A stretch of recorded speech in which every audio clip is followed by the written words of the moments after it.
Régime microbique ou régime réel, c'est la question du jour. Et donc, pour répondre à cette question de savoir quel est le régime le plus intéressant entre les deux, on va prendre un cas concret d'un couple dont on va détailler par la suite. Et entre deux, je vais aussi vous expliquer concrètement comment ça marche le microbique, comment ça marche le régime réel.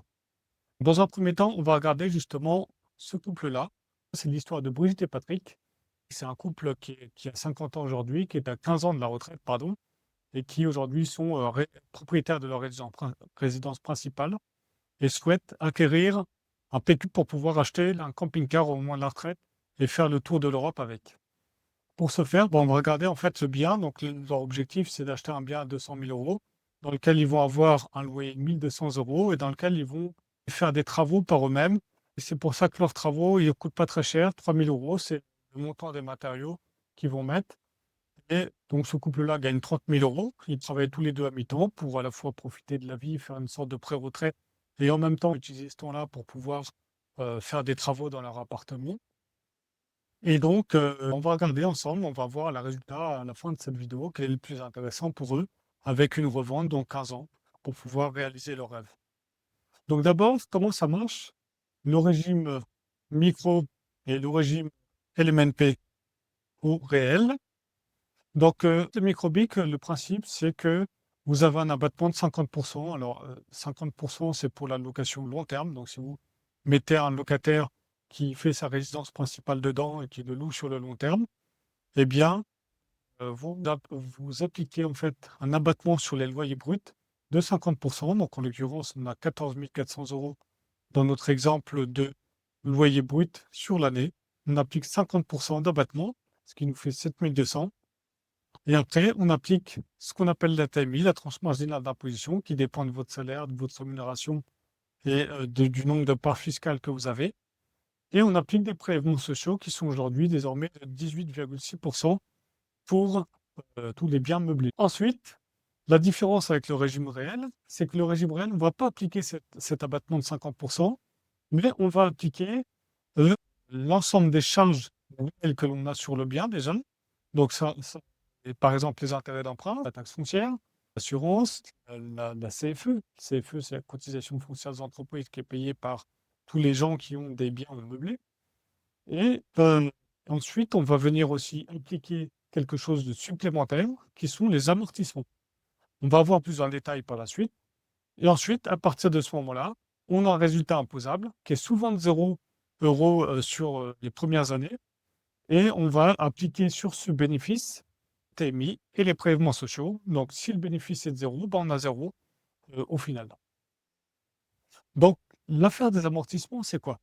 Justement, le super pouvoir du loueur meublé non professionnel au régime réel, c'est qu'on peut appliquer des amortissements.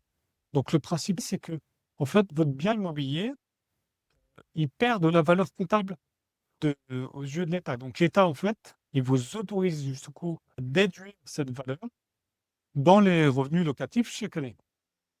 Donc là, on voit la décomposition typique d'un bien par composant. Vous avez une grosse œuvre qui représente un certain amortissement tous les ans, les façades, les installations générales, les agencements, le mobilier, les frais d'acquisition, etc. Donc là, dans notre exemple, on a un amortissement total qui est de 7 936 euros. Et donc, si vos charges et ces amortissements-là représente plus que le loyer, eh bien, vous avez un déficit, donc vous avez un résultat qui est égal à 0, et le déficit, il est reporté chaque année. Et de cette façon-là, dans beaucoup de cas de figure, vous ne payez ni impôts ni prélèvements sociaux pendant une certaine période sur les premières années. Après, comment ça se passe sur l'aspect de la plus-value? Donc la plus-value, c'est quand vous revendez votre bien. Donc, dans notre exemple, on va revendre le bien dans 15 ans. Et en fait, à la revente, vous avez une particularité entre le régime et le régime microbique. Le régime microbique, vous allez appliquer, pardon, la plus, donc la plus-value aujourd'hui, c'est 19%, plus les prélèvements sociaux de 17,2%. Et vous avez des dégressivités au fur et à mesure du temps, ce qui fait que sur la partie impôt, vous êtes exonéré au bout de 22 ans, sur la partie prélèvements sociaux au bout de 30 ans. Et la différence entre le régime réel et le microbique, c'est que le régime réel, vous allez justement réintégrer les amortissements que l'on vient de voir. Donc, il nous a permis finalement d'avoir une imposition nulle. Eh bien, on va les réintégrer dans le calcul de la plus-value. Ce qui fait qu'ils vont être imposés au montant de la plus-value applicable en fonction du moment où vous revendez le bien. Donc, si vous vendez le bien au bout de 30 ans, par exemple, bah, ça ne va pas changer, puisque 30 ans, vous n'avez plus impôts ni prélèvements sociaux. Mais si vous vendez au bout de 15 ans, bah, nécessairement, vous allez payer plus de plus-value, puisque vous allez réintégrer les amortissements. Et donc, on peut difficilement dire comme ça, sans simulateur ou sans calcul, dire bah, qu'est-ce qui est le plus intéressant finalement pour notre exemple de Brigitte et Patrick. Donc, on va voir ça de suite maintenant, justement, sur le simulateur. Donc, le simulateur, vous avez déjà rentré les données, en fait. Donc, 200 000 euros, quel prix d'achat, frais d'agence inclus. Voilà, on a mis des frais d'agence qui sont ici, les frais de notaire qui sont calculés automatiquement, les travaux de rénovation de 3 000 euros, l'ameublement de 3 500 euros. On fait un prêt. En l'occurrence, on fait un prêt sur 15 ans. On a décidé de faire ça puisqu'on veut un capital au bout de 15 ans et que l'effort d'épargne, qui est en l'occurrence de 765 euros par mois, est tout à fait gérable par notre couple. On a mis aussi les loyers 1 200 euros. On a mis 35 euros de charges de copropriété. C'est une copropriété bénévole dans lequel voilà, il n'y a pas beaucoup de charges. Une taxe foncière. Les autres petites charges aussi de travaux, d'entretien, tout ça. Et on a mis aussi une revalorisation annuelle du bien, un petit peu plus supérieure à l'inflation, puisque pour le coup, comme ils ont apporté la plus-value au bien en y apportant de la rénovation dans le bien, voilà, ils considèrent que 2,5%, c'est une valorisation qui est plutôt réaliste et qui est plutôt bien. On a mis leur situation fiscale de 30 000 euros de revenus imposables. Plus de personnes à charge aujourd'hui, puisque leurs enfants sont partis et ont pris leur indépendance. Ce qui fait qu'aujourd'hui, ils payent 0 euros d'impôt avant le locatif. Donc là, on est au régime microbique. Donc microbique, on fait juste un abattement de 50% et c'est tout. Et donc, quand on voit qu'on a le cash flow mensuel de moins 765 euros, donc l'effort d'épargne que l'on a à faire, après, c'est assez logique, puisqu'on prend un prêt sur 15 ans, donc qui est sur une durée qui est pas extrêmement longue. Enfin, si on compare à la durée classique de 20 ans. Et on a un taux de rendement interne sur 20 ans qui est de 6,66. Après, en l'occurrence, le taux sur 20 ans, ça ne nous intéresse pas tellement puisque nous, leur objectif, c'est de revendre au bout de 15 ans pour pouvoir acheter le camping-car. Donc, bah, on regarde sur le tableau du TRI, si on revend au bout de 15 ans, ce qui est ici, voilà, en prenant la revalorisation, tout ça, on arrive à un TRI de 7%. Donc ça, c'est pour le régime microbique. Maintenant, si on se met au régime réel, hop, régime réel, bah, on a un TRI sur 20 ans qui est plus élevé que le régime microbique. Donc, on pourrait se dire, bah, c'est plus intéressant de se mettre au régime réel, on se met au régime réel. Mais notre objectif, il n'est pas au bout de 20 ans, il est au bout de 15 ans. Donc, on regarde au bout de 15 ans. Et au bout de 15 ans, en l'occurrence, on a 6,77% de TRI sur 15 ans. Alors qu'on avait, si on reprend le micropic à nouveau, on a 7%. Donc, on a une petite différence pas énorme, mais qui est de 0,04% à peu près, si mes calculs sont bons, 0,3, 0,4%. Donc, on a quand même une différence. C'est pas énorme, mais ça compte quand même. Si on prend en termes de montant au total, on a 130 000 euros pour le microbic,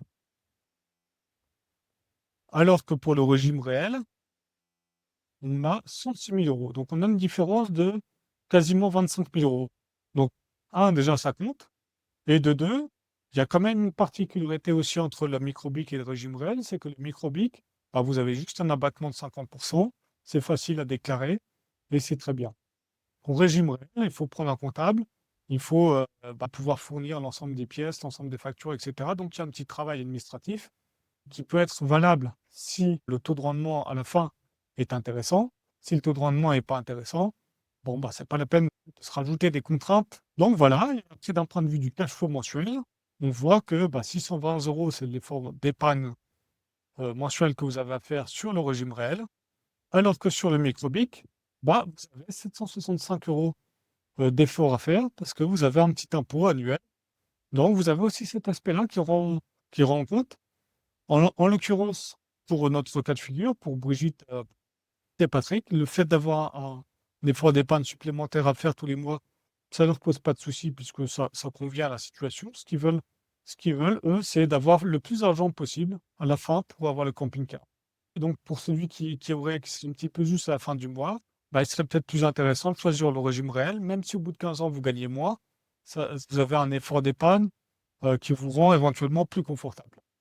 Après, celui qui aurait, plus de difficultés, qui serait à 100 € à la fin du mois, qui sera à 100 €. Il pourrait éventuellement choisir de rallonger peut-être un petit peu la durée du prêt et puis de voir, ce que ça donne pour le microbic et le régime réel entre les 2. Donc il y a différentes situations comme ça qu'on peut effectuer avec le simulateur et donc qui peut, de façon finalement à adapter le régime et adapter l'investissement au plus, proche de sa situation puisque, bah, il y a plein de choses qui rentrent en compte, hein, parce que si effectivement vous gagnez au lieu de gagner 30 000 €, vous gagnez 60 000 € aux yeux du couple, par exemple, bah, ça va aussi changer la donne. Donc voilà, tout ça pour dire que, bah, tout ça, ça dépend de votre situation. Donc l'idée, c'est d'aller tester de votre côté sur le simulateur, qu'est-ce que ça donne? N'hésitez pas, si vous souhaitez aussi à mettre en commentaire, bah, votre situation à vous, heu et éventuellement je ferai une vidéo où je testerai votre situation à vous précisément et puis, bah, voilà, n'hésitez pas à dire vos remarques de façon générale, à dire votre expérience aussi. C'est toujours intéressant d'avoir l'expérience des autres et de se nourrir des expériences, de ce que vous pouvez avoir et cetera. N'hésitez pas non plus à vous abonner pour avoir d'autres informations, sur l'immobilier. J'ai plein d'idées de vidéos en tête sur plein d'aspects de l'immobilier, enfin, je ne peux pas vous en dire tout de suite, mais il y a plein d'idées là-dessus et voilà, il y a plein de choses qui arrivent sur le sujet. Donc bah, n'hésitez pas à vous abonner aussi et puis à très bientôt.